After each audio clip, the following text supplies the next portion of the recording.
नमस्कार, just India में आपका स्वागत है। मैं हूं आपके साथ हिमांशु। बात करेंगे तमाम खबरों की जो आपके लिए है जरूरी।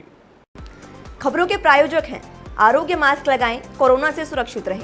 Oscar super speciality hospital and trauma centre, रंज किया showroom in Rohtak and Bahadurgarh. Showroom पर आएं, टेस्ट ड्राइव लें और गाड़ी बुक कराएं। भारत और चीन के बीच जारी तनाव कम होते दिखाई नहीं दे रहे। आपको बता दें, तनाव एक बार फिर बढ़ चुका है। दोनों देशों की सेनाएं पहली बार 5 मई को आमने सामने आ गई थी। उसके बाद 15-16 जून की रात को हिंसक झड़प भी हुई। बाद में बातचीत शुरू हुई और तनाव थोड़ा शांत होता दिख रहा था, लेकिन अब फिर दोनों सेनाएं आमने सामने आ गई है। लद्दाख में गलवान घाटी में हुई झड़प के बाद भारत ने कई अहम डिफेंस डील को मंजूरी दी है। चीन से जारी तनाव के बीच ही फ्रांस से 5 राफेल भी भारत आए। सबसे अहम फैसला जो सरकार ने इस तनाव के बीच लिया वो सेना को हथियार खरीदने की छूट देने का था। 15 जुलाई को डिफेंस मिनिस्ट्री की डिफेंस एक्विजिशन काउंसिल यानी डीएसी ने तीनों सेनाओं को 300 करोड़ रुपए तक के हथियार खरीदने की छूट दे दी। इसका मतलब सेनाएं चाहे तो 300 करोड़ रुपए तक के हथियार या इक्विपमेंट बिना सरकार की इजाजत के अपने स्तर पर ही खरीद सकती है। हालांकि इसके लिए टाइम लिमिट भी तय की गई है, जिसके तहत सेनाओं को 6 महीने के अंदर ऑर्डर देना होगा। इसकी डिलीवरी भी 1 साल के भीतर होनी चाहिए। इसके अलावा 15 जून से लेकर अब तक सरकार ने कौन कौन सी डिफेंस डील की, क्या क्या खरीदने को मंजूरी दी, आइए वही देखते हैं कि लद्दाख में किस तरह से अब जो तनाव है बढ़ता जा रहा है। लेकिन कहीं ना कहीं जो सेना है उन्होंने काफ़ी एरिया के ऊपर कब्जा कर लिया है।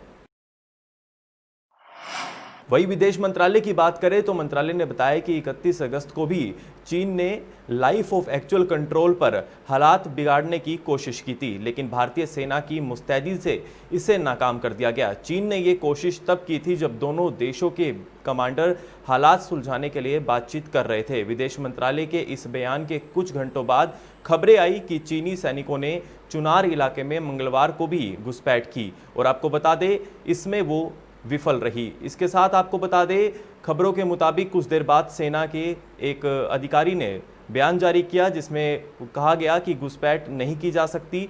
चीनी सैनिक अपनी सीमा में रूटीन पीस कीपिंग एक्टिविटी कर रहे थे। सेना के सूत्रों के मुताबिक दक्षिणी पैंगोंग के विवादित इलाके में पूरी तरह से भारत का कब्जा है। यहाँ की कई चोटियों पर आर्मी मौजूद है। सेना की तरफ से ये भी कहा गया है कि चोटियों पर हमारे जवान इसलिए काबिज है क्योंकि एलएसी को लेकर भारत की स्थिति एकदम साफ है। आर्मी के सूत्रों ने यह भी बताया कि हमने मुश्किल समझे जाने वाले स्पांगुर गैप, स्पांगुर झील और इसके किनारे की चीनी सड़क पर भी कब्जा कर लिया है। चीन लद्दाख सीमा पर कई चोटियों पर अपना दावा करता रहा है। वह पेंगांग त्सो झील के पूरे दक्षिणी हिस्से और स्पांगुर गैप पर भी कब्जा करना चाहता था ताकि बढ़त हासिल कर सके।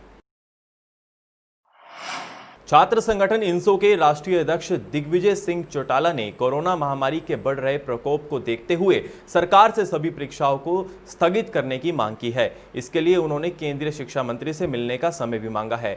दिग्विजय ने कहा कि इंसो ने छात्रों की भावनाओं को समझते हुए सबसे पहले कोरोना महामारी में परीक्षाएं न करवाने को लेकर आवाज उठाई थी। उन्होंने कहा कि इंसो के लिए प्रत्येक छात्र की पीड़ा महत्वपूर्ण है। इंसो अध्यक्ष ने कहा कि कोरोना का प्रकोप देश भर में दिन प्रतिदिन बढ़ता जा रहा है और ऐसे में परीक्षाएं करवाकर युवाओं की जान खतरे में डालना उचित नहीं है। वे चंडीगढ़ स्थित इंसो के केंद्रीय कार्यालय पर पत्रकारों से रूबरू हो रहे थे और इस अवसर पर जेजेपी के नवनियुक्त राष्ट्रीय वरिष्ठ उपाध्यक्ष डॉक्टर केसी बांगड़ आदि मौजूद रहे। दिग्विजय सिंह चौटाला ने छात्र संगठन इंसो के संस्थापक डॉक्टर अजय सिंह चौटाला को जेजेपी का राष्ट्रीय अध्यक्ष बनाने पर इंसो की तरफ से उन्हें व पार्टी को शुभकामनाएं भी दी। उन्होंने कहा कि सरकार को कोरोना के प्रकोप में छात्रों को बुलाकर उनकी परीक्षाएं नहीं करानी चाहिए और युवाओं की परेशानी को समझना चाहिए। उन्होंने कहा कि वे जल्द केंद्रीय शिक्षा मंत्री से मिलकर विद्यार्थियों की समस्याओं से अवगत कराएंगे। दिग्विजय चौटाला ने यह भी कहा कि इंसो ने यूजीसी की गाइडलाइन को भी छात्रों के लिए फरमान बताया था और उसका पुरजोर विरोध किया था। इसी तरह जेडब्ल्यू और नीट की परीक्षा को कोरोना का प्रकोप खत्म होने तक स्थगित रखने की मांग केंद्रीय शिक्षा मंत्री को पत्र लिखकर की थी।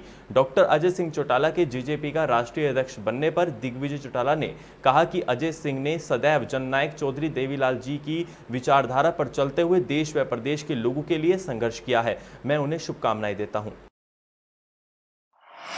कोरोना का कहर थमने का नाम नहीं ले रहा। वही रोहतक के डीसी मनोज कुमार दुकानदारों से काफ़ी नाखुश है। इसी दौरान वो रोहतक की मार्केट में पहुंचे, जहां पर उन्होंने लोगों से कहा कि वाहन को ढंग से खड़ा करें और 2 गज की दूरी बनाए रखें। इसी दौरान उनका कहना है कि कोरोना की इस महामारी में सोशल डिस्टेंसिंग का ध्यान रखना भी बेहद जरूरी है। आइए आपको सुनाते हैं उनका क्या कुछ कहना है। नहीं था तब भी इतनी ही जगह थी, आज भी इतनी ही है, तो हासिल क्या हुआ फिर, क्या तरक्की है ये पता नहीं मुझे, तो कम समझेंगे लोग। अपनी चीज़ से पेट नहीं भर रहा लोगों का और सरकारी पे अतिक्रमण करना, ये नीयत सी ऐसी हो गई है लोगों की। तो सारा साम्राज्य भी भारत के बच्चे बल से करेंगे, सबसे हम चलाएँगे अभियान। तो पिछले 40 वर्षों से चल रही होगी शायद, परंतु उसका वो तो घूम फिर के घूम कर करा के फिर वापस वैसे हो जाते हैं। बुलाएंगे इनको भी हम इनसे, बट उसका कोई कंप्लीट हल निकले जब तो फ़ायदा है, वरना सख्ती तो हम करेंगे। फिर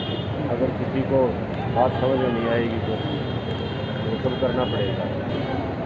कि थोड़ा सिविक सेंस रखें और ये उनके अपने फ़ायदे के लिए भी है। बीमारी के दृष्टिकोण से ही नहीं, कोई हादसा यदि हो जाए तो सरकारी अमला पहुंच नहीं पाए। कुरुक्षेत्र में किसानों की फसल मंडी तक पहुंचाने के लिए बास मार्केट कमेटी द्वारा बड़ाला से पेटवाड़ तक करीब 6 किलोमीटर लंबी सड़क का निर्माण किया गया है। लेकिन इस सड़क का निर्माण कार्य पूरा हुए 1 हफ्ता भी नहीं हुआ, उससे पहले ही सड़क उखड़ गई है।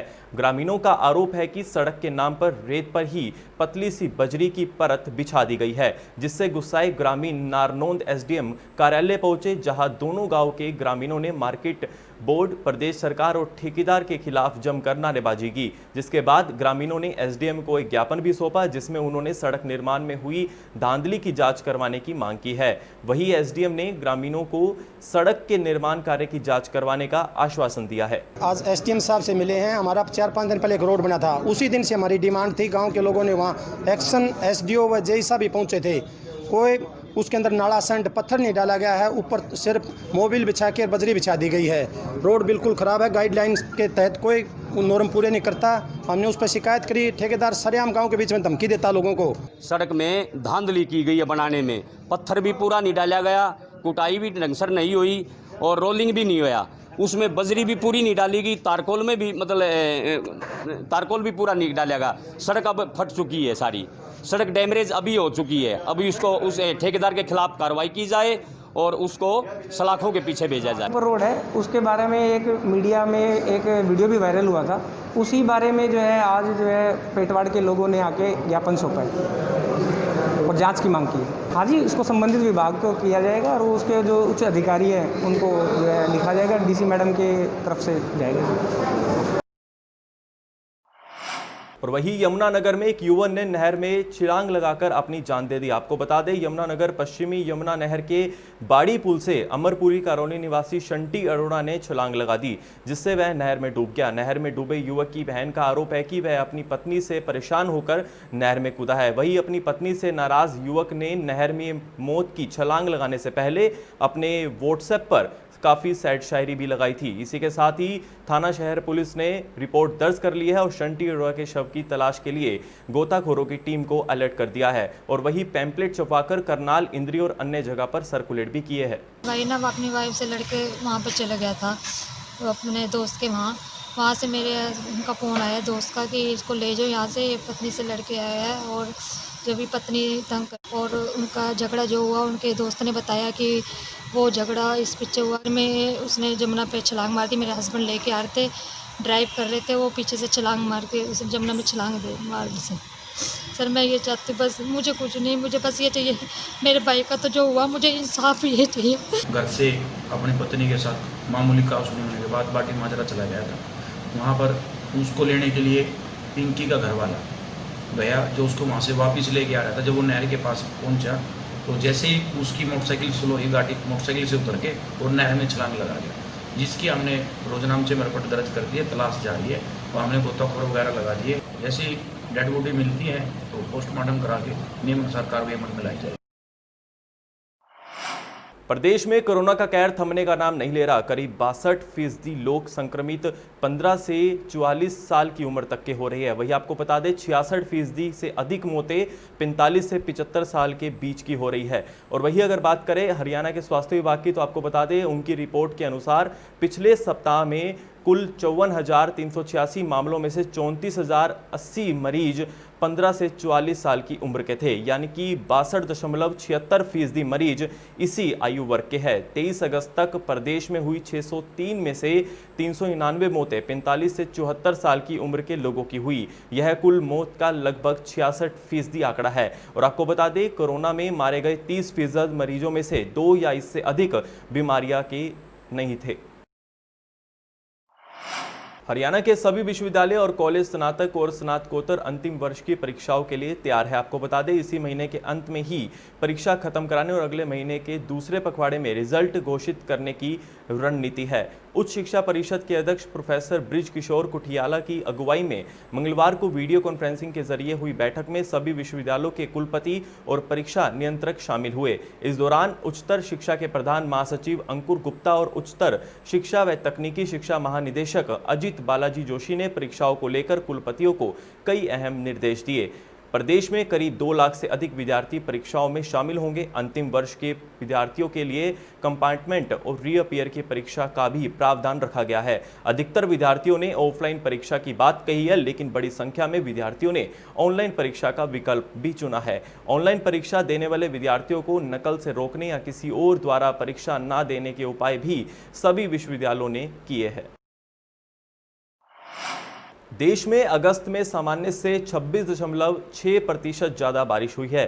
बीती एक सदी में चौथी बार अगस्त इतना भीगा है। इससे अधिक बारिश 1926 में यानी कि 33.7% हुई थी, 1933 में 28.2%, 1973 में 27% हुई थी और यही 1 जून से शुरू हुए मानसून सीजन में 31 अगस्त तक हरियाणा में 360 मिलीमीटर के मुकाबले 351.4 मिलीमीटर बारिश हुई है। और आपको बता दें सामान्य से 2% ये कम है, लेकिन यह 10 साल में सबसे अच्छी बारिश है। इससे पहले 2010 में 375.3 मिलीमीटर बारिश हुई थी। मौसम विभाग के चंडीगढ़ सेंटर के निदेशक डॉक्टर सुरेंद्र पाल के अनुसार सीजन में हुई बारिश पर की गई स्टडी के अनुसार 60 से 75% पानी जमीन के समाया है। और आपको बता दें 22 से 25% नदी नालों के जरिए बह गया, 10 से 15% वाष्पीकरण हो गया। और पूर्व चीफ हाइड्रोलॉजिस्ट एस बिश्नोई के अनुसार रुक रुक कर हो रही बारिश से औसतन 21 मीटर नीचे जा चुका है। और आपको बता दें भूजल स्तर में आधा मीटर सुधार भी हो सकता है। खबरों के प्रायोजक थे Pramod trading company, tiles, sanitary ware, Ghanipura, Jhajjar road, Rohtak. Asian colour coated Ispat limited. Be Fast Fit, India's fastest growing fitness chain, now at Rohtak D Park. Corona महामारी से लड़ने के लिए आरोग्य मास्क लाया है आपके लिए सबसे आधुनिक मास्क। इसके साथ ही आपको मिलेगी आधुनिक PPE किट, वो भी बहुत ही सस्ते रेट पर। contact@arogyamask.com पर जाएं और हमसे संपर्क करें या फिर www.arogyamask.com से जुड़े। इसके साथ ही आप हमें कॉल कर सकते हैं। हमारा पता है Anand international, plot number 181, sector 25, Panipat, Haryana.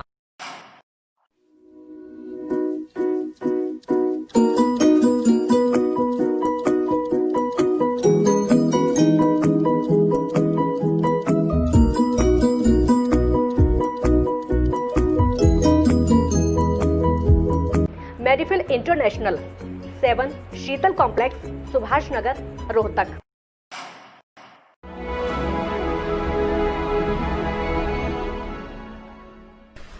चाचा, आपने नया घर बनवाया है तो घर की छत पर कौन सी शीट लगवाई है? बेटा, मैंने अपने घर की छत पर एशियन शीट लगवाई है, क्योंकि वो कभी न मिटने वाले ओरिजिनल निशान की चादरें हैं। साथ में ISI का चिन्ह, 5 साल की वारंटी के साथ साथ पैसों का सही मूल्य देने वाली वही इकलौती शीट्स हैं। क्योंकि नाम नहीं, पहचान जरूरी है। इस बुलेटिन में बस इतना ही। देखते रहिए जस्ट इंडिया न्यूज। नमस्कार।